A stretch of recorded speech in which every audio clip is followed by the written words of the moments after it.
Nigeria is multi-religious, is diverse. Why can't we get different people of different both religions, ethnicity on the table so that we can see the matter, whatever we're discussing, from different point of view? Why do we narrow ourselves that there must be only from one form of religion? In 1993, the issue of MK Abiola and Babangana Kingibe were of the same, the same religion, Muslim ticket. And it never mattered. Why does it matter this time? It matters because we never had a president, Abiola, nor a vice president, Kingibe, anywhere. Do we want to repeat the same problem that happened there? Let the election be annulled next year? Is that what we want? Well, on what basis would the election be annulled? We never knew that would be annulled. Now, can you, from 1993 to now, and particularly the last 5 years or 6 years, thereabout, how many Christians have been killed? How many people have been displaced? The thing has reached a level to the grassroots. If there was a punitive measure for the kind of things that is happening in the country, maybe there will be a difference. During the army, when the army was in charge, there was that punitive measure if something went wrong. And what are some of your northern friends within the APC saying about all of this, especially those ones who are Muslims? Are they sympathetic? Do they think the presidential candidate is taking the right decisions? What can be done? I can tell you that this is not about religion. This is about all-inclusiveness. This is about equity. This is about justice. This is about peaceful coexistence with each other, with their neighbor. No Muslim wants to live in a acrimonious relationship with the Christian. The fight we are fighting is fight for everybody, for justice. Muslims have had comments from senior people, very senior people, on this matter, thanking me, Muslims. BD, we know you are fighting for the good of everybody. You are fighting for justice. Islam preaches justice. Why can't they say this? No Muslim will want to live in a acrimonious relationship with his neighbor. Nobody. We've lived together all these years peacefully. You know, we go to the same school, we go to the same workplace, we live in neighbors, the same street. We've never had problems. But this thing has sown the seed of a possible problem. Do you think it can cause more troubles in Nigeria? This kind of decision? It definitely will. And why will it be so? I mean, when you have Christians, you have a Peter Obi on the presidential ballot of Labour Party. You have, several persons. You've seen Kwankwaso also picking a VP presidential candidate who is a bishop and all of that. Yes, these are sensible people that have done so. These are sensible people that have followed the norm, the accepted practice that we want to live in harmony. This is the practice. Now, but for me, as an APC chieftain, that is bad news. I love my party to win. I would have loved our party would also follow suit and pick a vice presidential candidate from among the Christians. There was a time I was discussing with my friend. I said, hey, why can't you pick an Igbo man self? To me, as a vice president, I would have loved it. Well, of course, you know that wouldn't what I know for regional balance and all of that. Now you see exactly. If regional balance is important for our cohesion, why is religion not important? Because Awolowo tried that, and it didn't happen. Remember when he had Omiadi on the ticket? There could be other reasons why he didn't win. Well, of course, the different because circumstances. Yeah. Buhari took an Igbo. Did he win? He didn't win. Okay. Do you think that APC may not win this election if Kashim Shettima remains on the ticket, or even if it's replaced with another Muslim? Now, there are issues here. Did you see the communique of the Northern Christian APC leaders? They bluntly stated that they will not be able to campaign for APC in this election. See, me, Babachir Lawal, a Christian, an APC chieftain, a friend of Bola Tinubu. How will I go to Adamawa and stay on the podium and say, vote for Bola, his Muslim ticket? 2 days ago, I was coming from a show with my 13-year-old son, and he overheard us discuss with somebody on this ticket. Then my son said, Daddy, I hope you are not going to be part of this Muslim ticket. I I say, no, can't we? Why will you say, Daddy, if you do support this Muslim ticket, your reputation will go down. Your integrity will be completely destroyed, because people will think that you collected money from Bola, and you who have been defending Christian values suddenly and their presence in politics, you suddenly go and you support Muslim ticket, you will be finished. And Daddy, please, we, our children, will also carry the burden. So what do you make of what the APC national chairman is saying, that it's an act of God, it's God's will, due to the political dynamics of the country at the moment? This couldn't have been stopped. God doesn't respond immediately. If God were a man, he would have argued with Adam, he would have told, I didn't say so. But God doesn't challenge you, doesn't respond. Adam can say whatever he wants. He can say God told him. He can say he's a prophet, he's a priest, whatever. Prophets, we know God speaks to prophets. He can say he's a prophet, God told him, that is his own. We don't believe him. So you're planning to do sit-down look? If they don't, as we are now, Christian community are angry, they are mobilizing to kill this, they are everywhere. Of course, there are quite a number of some people that do the normal argument, Muslims who win, Bola will win, whatever you people say you don't want, of course he might win. We are no God, he might win. And you may not get anything in this government, aren't you? What do I need from government? Aren't you thinking that way, that it may affect your political fortunes in the APC? I have no political fortune. I mean, I have no ambition for any political appointment. What appointment can I get again? Or maybe appointment for your kids. After the public announcement of former governor of Borno State, Senator Kashim Shettima, as the running mate to APC presidential candidate Asiwaju Bola Tinubu in the forthcoming elections, the Abuja house of Senator Shettima has been a beehive of activities. One discourse that has dominated the public space is that of the Muslim ticket by the All Progressives Congress. But the APC has continued to defend their decision. Many say Tinubu Shettima ticket is the best choice. Asiwaju has made the right choice, and APC will work hard to make sure we win the election by God's grace. And other accusations, whether Muslim or Muslim ticket, I believe Nigeria will have gone beyond the religious differences. Look at their track record. When Bola Tinubu was governor of Lagos State, look at what he did. And his successors that he brought, they are all performing, including the vice presidential candidate in Borno. He's a detribalized Nigerian. He does not emphasize religion in his operations. And Asiwaju does not also. So this is a regime that will reduce tension. These APC chieftains have pointed out the need for Nigerians to look beyond religion and ethnicity in the yearning for national development. Kashim Shettima is a detribalized Nigerian who relates with people irrespective of their religious background. Our candidates are matured enough. They know what the Nigeria is passing through now, and I believe that they are bringing a lot of experience to bear. Let Nigerians give us chance. If it's based on religion, people are talking about Muslim or Christian, then let us just go to either Khan or Jamaat al-Nasr Islam to get our president and then vice president. But it's not about that. They have, religious bodies have their own systems and no one interferes there. But this issue of governance is the issue of serious business, and what we need is competent hands. But the Muslim ticket of the All Progressives Congress has continued to generate more reactions. And joining us on the news tonight is a member of the committee set up to recommend a vice presidential candidate. Well, he is Senator Magnus Abi. Thank you so much for joining us on the news tonight. Thank you very much. Let me ask you a question that was posed to Babachir Lawal earlier, and he responded.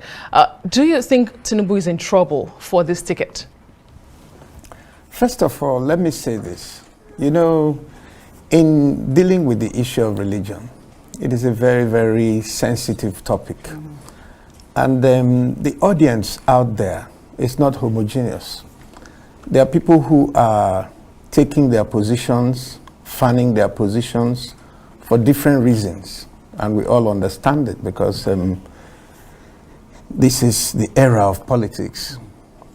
You have people out there who will never vote for Asiwaju Ahmed Bola Tinubu. It doesn't matter even if he pairs up with a bishop. It doesn't matter if he brings the Pope. They will never vote for him. You have people out there who have already made up their minds who to vote for. And some of them have made up their minds to vote for Tinubu. It doesn't matter who he picks as his running mate.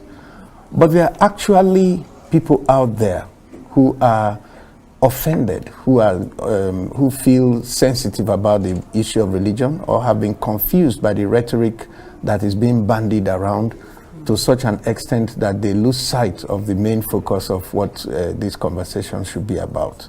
So if you just jump into answering these kind of questions and all that, you could be addressing the wrong audience. Because if I start talking to those who I know are doing this for their own personal reasons or for political reasons, some of the people who are genuinely offended and who need to be assuaged could think that you're talking to them. So do you think he's in trouble or not? That's the question. Babachir Lawal says he's in trouble. And how much trouble could he be in? I think that with all due respect to my friend and brother, Bidi Lawal, I think that the path he has chosen is his personal path. First of all, the way he talks down on Asiwaju in public, every time he thinks that things are not going the way he would like them to go, I consider it very disrespectful.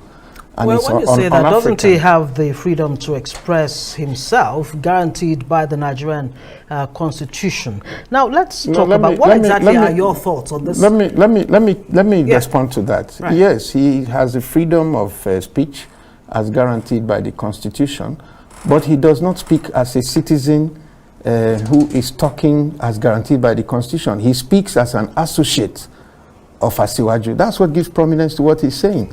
So if you're speaking as an associate of somebody who you publicly proclaim is your friend, you are his supporter, you're working to make him president, you should show him some respect. Yeah, but shouldn't he be chided if, you know, he does what he thinks is not in the best interest of the nation at a time when, is that how you those who are, complaining about this, who are raising issues with this, are saying, look, the fault lines are already wide enough. So to add this is like adding salt to injury. But I wonder what your thoughts really are on this ticket. And, the wider, the larger picture. And you were part of the committee that recommended a VP candidate for Tinubu. What exactly were the points, that you put forward to help him in making this choice? Well, first of all, yes, I was a member of the committee. And the committee actually looked at a whole range of issues and possibilities in making the recommendations that we made. And part of, I'm a bit reluctant to discuss what we actually discussed in a subcommittee meeting of our strategy committee, because, that's what we should hold close. But the truth of the matter is that anybody who is a student of Nigerian politics understands that in a situation where the presidential candidate has come from a section of the country that is traditionally Christian, and then you have to choose a running mate from the other section of the country, you have to look at the possibility that it could go either way. And that depends not just on religion, but on a lot of factors. Who are those that are with you? Who are those who, there are other things that you look at before you make your choice. Competence, loyalty, capacity. You look within your political group. That's where you're going to get the VP from. So anybody. So it's really just about winning. No, it's not just about winning. That's the point I want all of us to understand. In making a choice like this, there are several things that you take into consideration. And what everybody is focusing on at this point is just one of the factors that you need to look at. Nobody is looking at any other factor. Because so much that's why I asked the question. The choice of Tinubu, is it a reflection of the recommendations of this committee that you were part of? Yes, because the name of Shettima was on the list, and it was actually the first name on the list. Okay. Right. Can you tell us how many other people were on that list? I don't think that it is appropriate for us to come and discuss our strategy on national television. Right. So but the point I want to make, which we must all understand, is this. Every ticket, no matter which choice you make, there is bound to be a reaction. Great. So let me ask even if we are choosing anybody else, you still have a fallout from it. In a multi-religious and multi-ethnic society such as Nigeria, is the clamor for a balanced faith ticket justifiable, in your own opinion? What I'm saying is that what we need is is it justifiable or not? No, excuse me. I can't speak for what I'm not saying. Okay. What I would say to you is that what we need in this country is a united, prosperous, effective, and an economically viable nation that gives most of our citizens an opportunity to be able to express themselves and pursue their lives' visions and ambitions. That's what we need. And to be able to achieve that, we need a structure that is strong enough to deliver on that. In this country, what we vote for is the president. It's the president that picks the vice president.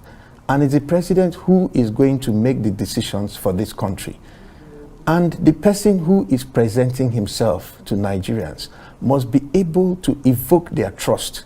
You must be able to trust the person that you want to lead you and trust his judgment. That's how you vote. Yeah, but that seems to be where the problem is, the trust deficit. I'm coming. Yeah. This trust deficit that you are talking about is being found by people. Asiwaju is not yet the president, but he has a track record. He's a Muslim who governed a fundamentally Christian state like Lagos. And throughout his tenure there has been no cause for any religious concern when he was in charge, because he didn't take decisions on the basis of religion. I want to take your Senator Magnus Abe, please, if you allow me. First, you said what we need, and the first thing you said is a united country. Do you sincerely think that this ticket unites Nigerians despite the clamor and the agitations that have come out against it? Secondly, you also talked about, building a country of, where everybody is on board. Unity again, you stress unity in what you've said so far. How united will Nigeria be with that ticket? Let me say this. Today, everybody is talking that the country is disunited, the country has never been so divided, but we have a Christian vice president. So it is clear that what will bring unity to our country is not the position of the vice president. It is the things that we do and how we manage ourselves moving forward. The only position in the government is not the position of the vice president. You have other positions, you have Senate president, and you just heard Babachir Lawal arguing that a Christian cannot be Senate president. But that decision has not been made. So it is clear that there are other positions that, if given, would help to bring that sense of unity. Sorry, I'm coming. It is not only the position of the vice president that will bring unity. So if a Christian and a Muslim, ticket was to guarantee unity, then Nigeria should be very united. So it's clear that there are other factors that will bring unity. And that's why we should trust the judgment of the person we elect to lead us, that he will lead us to where we want to go. Great, your opinion. And the second thing, because I lost my train of thought there. One was unity. Second thing you said was what Nigerians vote for is the president. Are you saying that the vice president has no consequences for who becomes the vice president of Nigeria, politically, economically, socially? Let us say what I said. I did not say that the vice president has no consequence. I didn't say that. But if you even go there, variously, in America, where we copied the vice presidential system from, it's been described as a job that is not worth the spit. Yeah, but it's a president in waiting, if you're to quote what Atiku Abubakar said, in choosing his running mate. But how best really should Tinubu be responding to this that's where we should be backlash now. How can he even build that trust? And before we let you go, of course, we'd like you to talk about the crisis within the APC in your state, Rivers State, and how it's likely to affect things for the fortunes of the APC come 2023. First of all, like I said at the beginning of this program, there are actually Nigerians out there who, because of the concerns that have been expressed, are genuinely worried. And those are the people that we need to be talking to. And in talking to these people, we actually have to understand that some of them have genuine fears based on what is happening, and all that. And we need to reassure them. First of all, the person who is standing as president is Asiwaju Ahmed Bola Tinubu. He picked a vice presidential candidate. His wife, his partner of over 40-something years, is a pastor in the Redeemed Church of God. And she is his partner for 40-something years. She's closer to him than anybody else. You think she should be at the forefront of that campaign? No. Well, we'll see how that... Well, but she's a Christian, so it shows that he has a very high level of religious tolerance in him to begin with. And so fears that he's doing anything that he's doing based on religion would naturally be unfounded. Because if he was a religious bigot, it should start from his home. But that evidence is not there. Secondly, this is a man who has governed a state, and a state that is multi-religious, and he himself was a Muslim while he was governor of Lagos State. But there was no evidence. There had never been any noise. There had never been any issue that Asiwaju, throughout his tenure as governor, did anything for or against anybody. Well, that on point the basis has been of made. religion. Yeah. And let me also say that he is on record as somebody who has supported people for offices and for positions and for everything without minding what religion, how they worship their God. Right, fair so this point. is a man who already has a track record of bringing people together.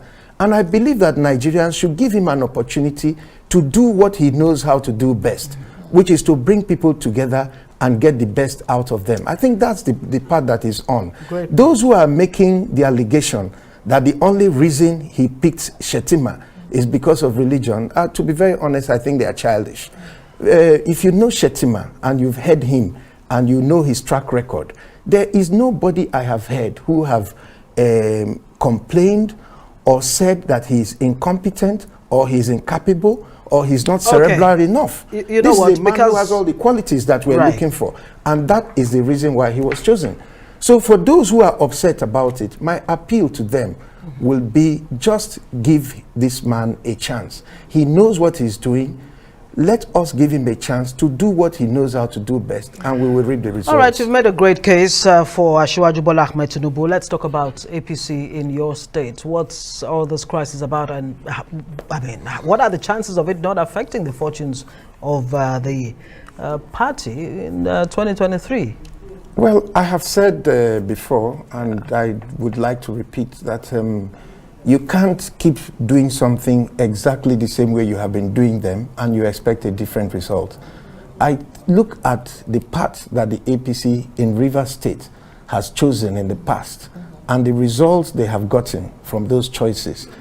And I am convinced that having chosen the same path, it is easy to predict that they will get the same result. What choices should the party be making? A party to be successful has to be able to listen to its members, has to be able to create an avenue where members can, the different interests of members can be articulated, because it's really a group of politicians.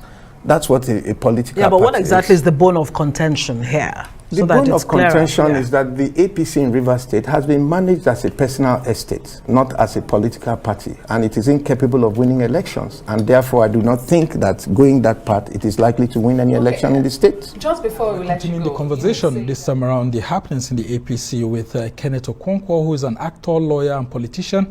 Former member of the APC Presidential Campaign Council, and he's joining me now to give reasons why he is not in support of the Muslim ticket of the APC, and of course why he had to leave the party.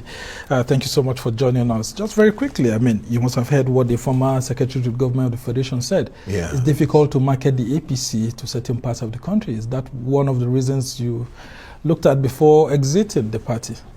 Oh, well, thank you, viewers, for joining us.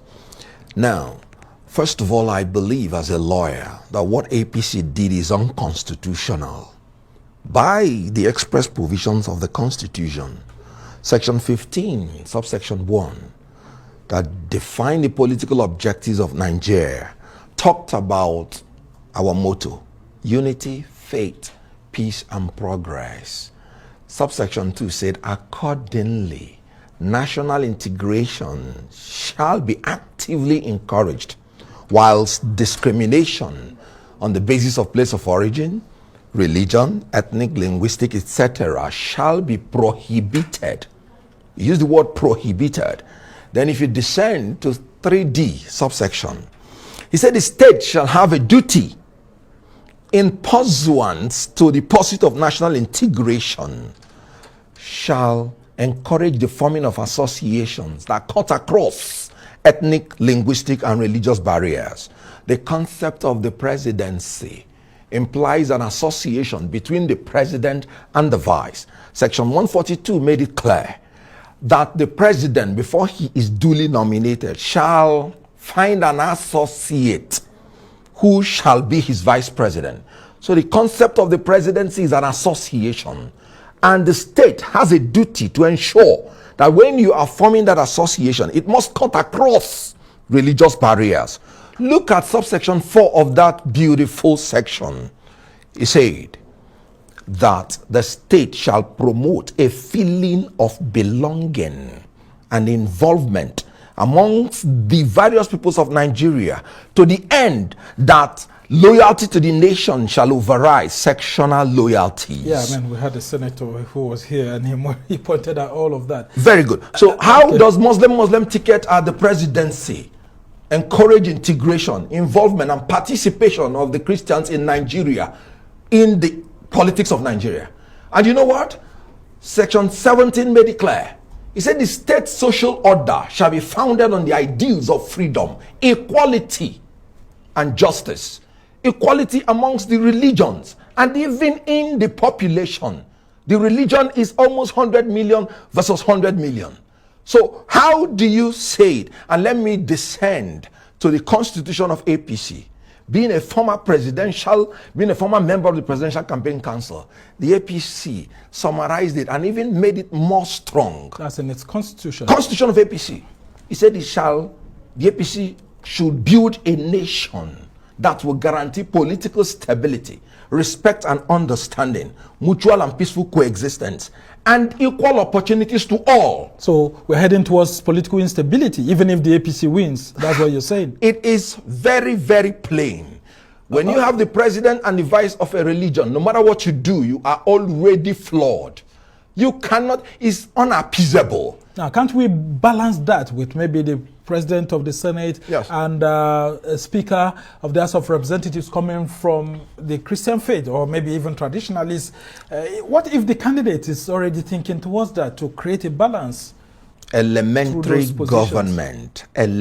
government will teach you that there are 3 different arms of government: executive, legislature, and judiciary. These arms are equal and opposite, and they are separate. So why would you talk about balancing the legislature with the executive? No, they are not an association. You balance the executive with the executive. You balance the legislature with the legislature. You balance the judiciary with the judiciary. That is the concept of the federal character and zoning arrangement. Even in the judiciary, where it is by appointment, they still take note of our federal character. And the conduct of affairs of every government must reflect that federal character. So you cannot... There was a call actually for a southern presidency. Yes. And we've got someone from the south in a very big party. In fact, the governing party.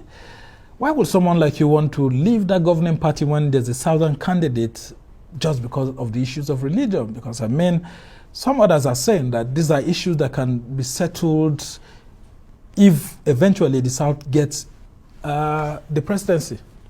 As a young man of 24, it pleased the Almighty God to bless me with fame and fortune.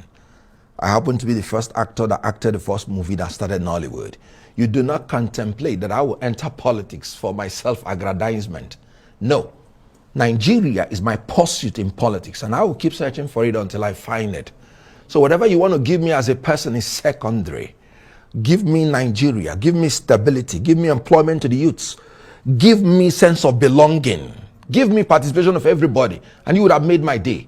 I was in APC all this while. I did everything. I erected the secretariat of APC in my ward, in my local government. I saw you defending Buhari even when it was very difficult for a lot of his persons to defend him in the southeast. APC has done nothing for me personally. Have you ever seen me complain? And I'm not going to complain. So what party are you moving to? I am not contemplating any party yet. But I must have to tell you, a friend of mine, a northern brother of mine from Kano State, When he learned I was coming to this program, he told me that I must be obicentric going forward. You should join the obedient movement. Good. This is a northern Muslim talking. Anybody that is telling you that northern Muslims will not support Christians is telling you false statement. So, and that is the problem with bringing octogenarians to manage your party and manage the affairs of government. Senator Adamu. Have you joined the obedience team? I am obicentric, but I have not joined any party because that is the ticket that has actually provided for me that stability, that youthful energy that we need to change the system of Nigeria but at this those time. In APC and PDP says it's just an internet sensation. I mean, social media buzz. And of course, that, for example, on Saturday, when the Osun State governorship election will be held, that you will see where Labour Party will be. And it won't be among the top 3 or something like that. When they say such things, what do you say to them? Do you remember the time that APC was campaigning in 2015? They were the originators of internet sensation. And so why are they crying if it is not making any impact? When I read business administration, they taught me that the strategy of marketing starts with drawing attention. We call it the IADA principle. Attention, interest, desire before action. So stimulating attention of the people is the first thing you have to do when you want to market a product. And Obi is doing that well? They are doing it effectively well. And that is why those people are rattled. Okay, as we try to round off this conversation, we've seen a lot of actors like you pitching their tent with this same presidential candidate that you're running away from. I mean, so if you're going away, some of your colleagues are going to Tinubu and all of that. What do you make of such moves?